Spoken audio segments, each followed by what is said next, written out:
Good evening everyone, and welcome back to another episode of Q&A. Today, we'll be spilling the tea on hot tea. To our audience, do you drink hot tea? How hot is your tea? What is in your tea?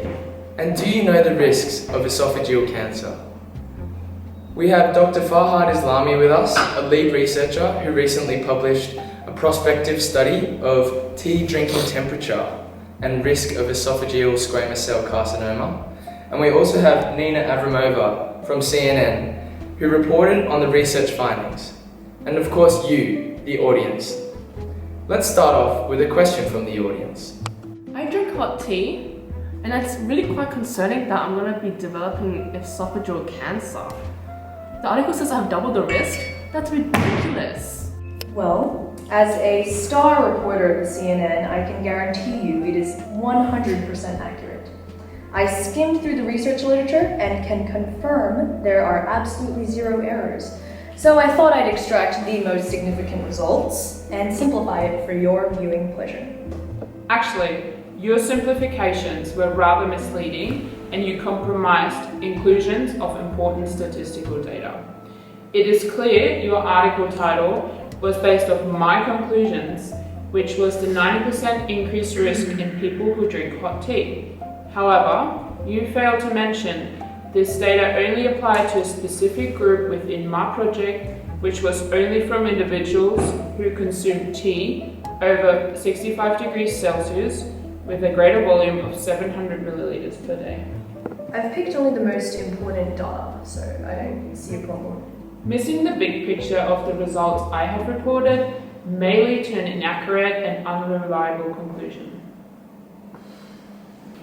I also noticed the media article headline is non-specific to the subtype of esophageal cancer, and frankly, is quite misleading. Does this not misinform viewers? Well, Again, another tactic employed by the media in which they compromise my results to generate viewership. Moving on, does that answer your question? Well, not really. Is this a situation of causation or association? hold on. Aren't they the same thing? Okay, next question please. The gentlewoman at the back. As a citizen of Goldstan, is there a reason why I decided to conduct a study in our small town? Good question. Although we did place a heavy emphasis on tea temperature and likelihood of squamous cell carcinoma development, we did find something else that Avramova has failed to mention. What are you talking about?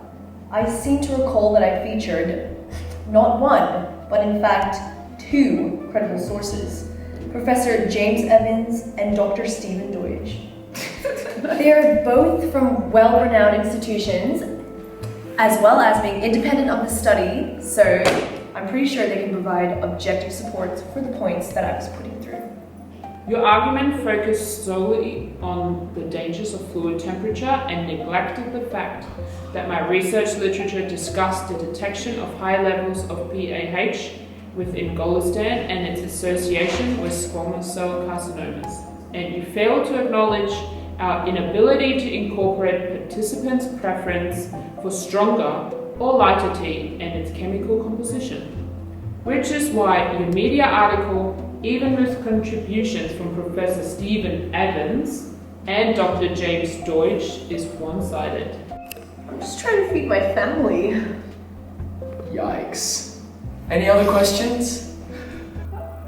Coming from a world-class source, CNN, I'm sure there are some positives that can be found in the article. Yes.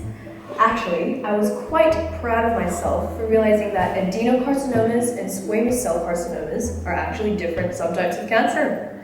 As a result, I used the corrected value of 317 cases rather than 328, which included adenocarcinomas that are not of interest to the study.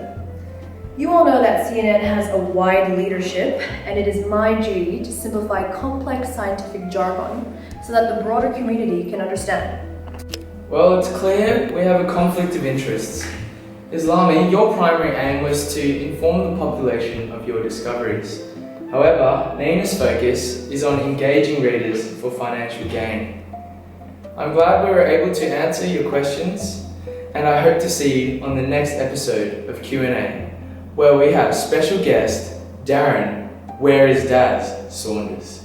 See you next time.